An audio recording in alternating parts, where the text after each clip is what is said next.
I'm really excited today because we're going to be talking about a subject that's near and dear to my heart. And in fact, for the rest of this month, we're going to be talking about some aspect of what it takes to be a marketplace ministry leader.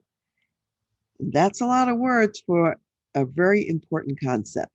Many of you are Christians, you are believers, and you're in a secular work environment, not a Christian marketplace or workplace. And guess what? You are there for a reason, you are there for a purpose. There is a ministry for you to do in the setting where God has placed you. And just remember, we are living in a world where people are hurting. And just coming off the back end of the pandemic, I thought that people would be coming out and maybe be happy to be getting out and about in the public. And we're seeing lots of fights, we're seeing lots of shootings, we're seeing people under stress, people not at peace. So, those of us who know God, we are able to bring the peace of God to the environments where He has called us. So, just remember, you are ambassadors of God's love and of God's light in places where there may be hatred, there might be evil, and there might be darkness, or just places where people need a word of encouragement. So, what you're doing is you are bringing that cool drink of water to someone who's been wandering around in the desert for a period of time. And in order to step into this ministry role, you have to be resourced for this mission. And so that's what I want to talk about today. What does that resourcing look like? So there are three areas that I'm really going to just touch on, and we'll unpack these in greater detail as we get into later weeks. One area is called divine guidance. So just imagine you're going to see like three circles in a Venn diagram in front of you. See that in your mind's eye. One of those circles is divine guidance. That means that we're talking about divine wisdom. In order for you to move forward in marketplace ministry as a leader, you've got to be led, directed by God with God's wisdom. So that's number one. Number two would be what I would call divine provision, which is really about God's divine power. In order to do any work for Him, we have to have His power in order to do it. And so that's what we're talking about there. And then the third circle, if you could imagine in the Venn diagram, that bottom circle, that is going to be what we call divine steps. So those divine steps, that's the action that we're taking. So first you have guidance, then you have God's divine provision, which is power, and then you have divine steps, which is action. So if you think guidance, provision, steps, that's GPS. So that is really our compass for how to move through in the environments in our workplaces where God has placed us.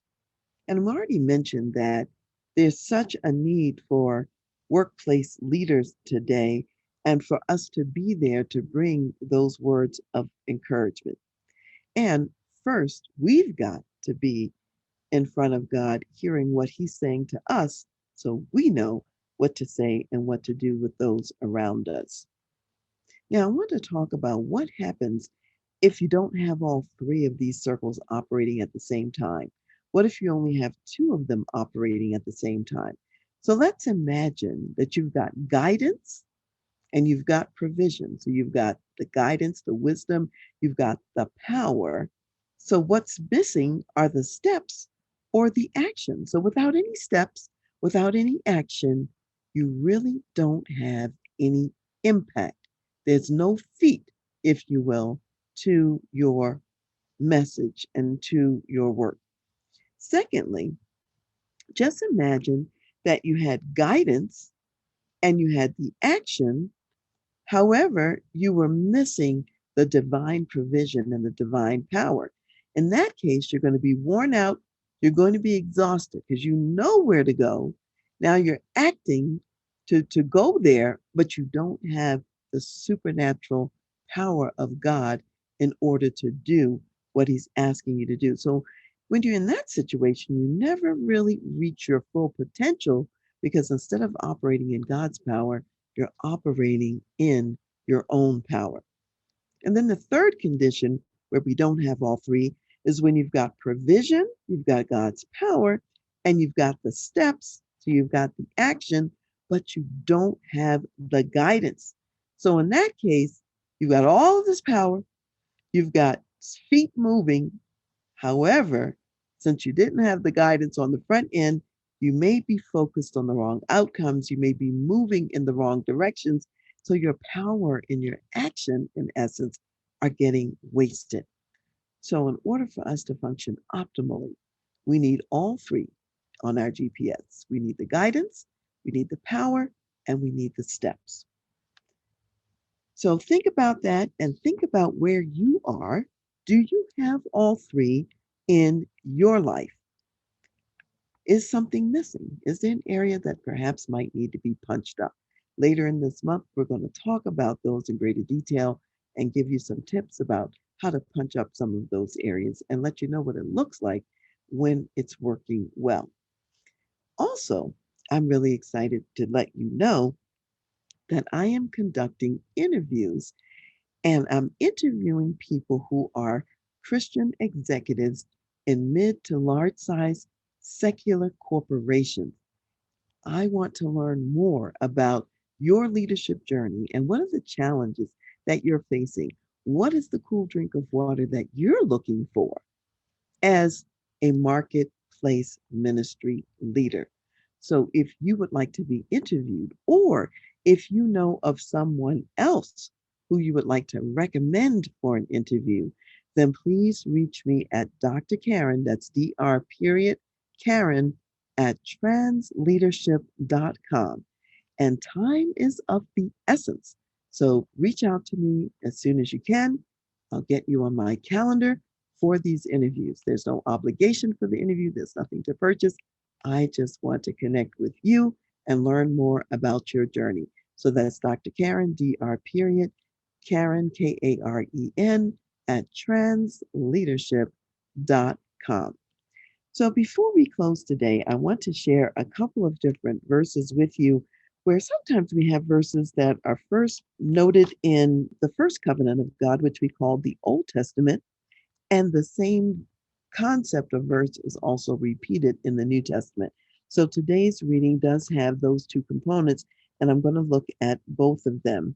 And where I'm going to start is Isaiah 52, the seventh verse. And this is from the Old Testament. And it says, "How beautiful upon the mountains are the feet of him who brings good news, who proclaims peace, who brings glad tidings of good things, who proclaims salvation, who says to Zion, your God reigns." And then the parallel verse to that is found in Romans, the 10th chapter, verse 15. And this is in the New Testament. And it talks about being able to call upon God and being able to know who He is in order to do that. So it says, this is Romans 10:14. "How then shall they call on Him in whom they have not believed? And how shall they believe in Him of whom they have not heard? And how shall they hear without a preacher? And how shall they preach unless they are sent?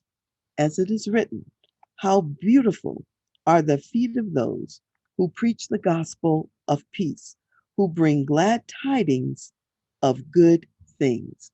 So just remember, when you are in the marketplace as a marketplace ministry leader, it's your feet that are taking the steps in the workplace to bring good news, glad tidings to other people.